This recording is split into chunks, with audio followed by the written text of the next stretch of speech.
രാവിലെ തന്നെ നല്ലൊരു യാത്രയിലാണ് ഞാൻ മാത്രമല്ല, കൂടെ സിറാജ് കാരക്കാട് എന്ന് പറഞ്ഞ ഒരു ക്യാമറമാനുണ്ട്.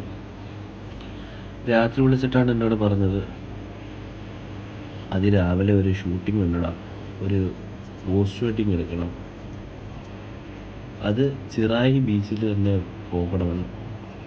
പിന്നെ ഒന്നും നോക്കിയില്ല, ഞാൻ വണ്ടിയെടുത്ത് വന്നു. ഞാനും സിറാജും കൂടെ വെളുപ്പിലെ തന്നെ ഈ യാത്രയായി.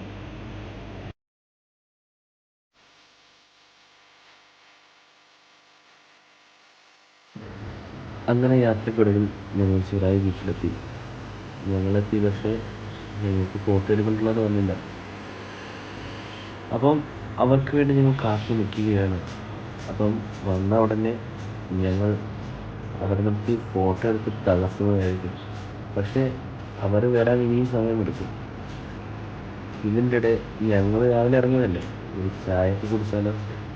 അപ്പം ഞങ്ങൾ രണ്ടുപേരും കൂടെ ഒരു ചായ കുടിക്കാനായിട്ട് ഇങ്ങനെ നടന്നു. ബീച്ചിൻ്റെ സൈഡിലോ എവിടെയെങ്കിലും ഒരു കട കാണുന്നുണ്ടെങ്കിൽ. പിന്നെ ബീച്ചിൻ്റെ സൈഡിലൂടെ നടത്തം ഞങ്ങൾ ആരംഭിച്ചു. ബീച്ചിലൊക്കെ രാവിലെ തന്നെ ഒരുപാട് ആൾക്കാരുണ്ട്.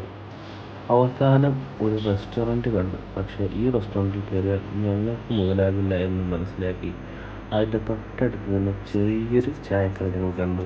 ഇലക്കൊക്കെ ഇട്ട് നല്ല ചൂട് ചായ ഞങ്ങളെ വെയിറ്റ് ചെയ്തിരിക്കുകയായിരുന്നു.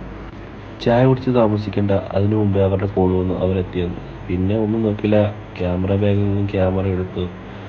സിറാജ് കാരക്കാട് അവർക്ക് ഓരോ പോസുകൾ പറഞ്ഞു കൊടുത്തു. ഇതിൻ്റെ എന്നോട് പറഞ്ഞു അവരെ കറക്റ്റായിട്ട് നിർത്തുക. ഞാൻ കൂടെ ഒരു ഹെൽപ്പറായിട്ട് കൂടെയാണ് വന്നിരിക്കുന്നത്.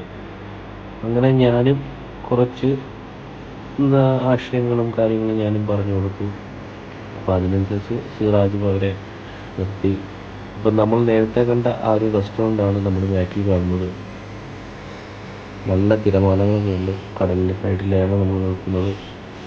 പിന്നെ സിറാജ് കാരക്കാട് അവരെ തൂണിൽ ചാരി നിർത്തി. പുള്ളിക്കാരൻ ഇരുന്നു കടന്നും എല്ലാം കുറേ ഫോട്ടോകൾ എടുത്തു. പുള്ളിക്കാരനോട് റൊമാൻസിൽ നിൽക്കാൻ പറഞ്ഞു. പുള്ളിക്കാരി പിന്നെ റൊമാൻസായിരുന്നു. ഇതിൻ്റെ ഇടയിൽ അവർ ഷൂട്ടിംഗ് നടന്നുകൊണ്ടിരിക്കുന്നു. ഞാൻ പിന്നെ എന്താ, കടലിൻ്റെ അടുത്ത് വരെ വന്നതല്ലേ, ഒന്ന് കാല് നനച്ചേക്കാമെന്ന് പറഞ്ഞ് ഞാൻ കടലിൻ്റെ ആഴങ്ങളിലേക്ക് ഇറങ്ങിപ്പോയി. നല്ല രീതിയിൽ തിരമാല ഉണ്ടായിരുന്നു. ശക്തമായിട്ടുള്ള തിരമാലയൊന്നും അല്ലായിരുന്നു, പിന്നെ നമുക്ക് നീലാകർഷിക്കാൻ പറ്റിയ തിരമാലകളായിരുന്നു. അങ്ങനെ ഞാനും ആ തിരമാലകളെ ആസ്വദിച്ച് നിൽക്കുകയായിരുന്നു.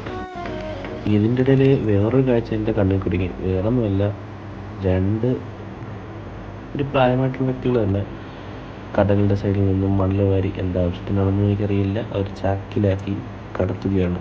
ഇനി വല്ല മണൽ കടത്തൽ മാഫിയാണോ? അങ്ങനെ ഞങ്ങൾ ഫോട്ടോ എല്ലാം എടുത്തു കഴിഞ്ഞു. ഇതൊക്കെയാണ് ഞങ്ങളെടുത്ത അവരുടെ ഫോട്ടോകൾ. അപ്പം ഈ വീഡിയോ നിങ്ങൾക്ക് ഇഷ്ടപ്പെട്ടാൽ ലൈക്ക് ചെയ്യുക, ഇഷ്ടപ്പെട്ടില്ലെങ്കിൽ ഡിസ്ലൈക്ക് ചെയ്യുക.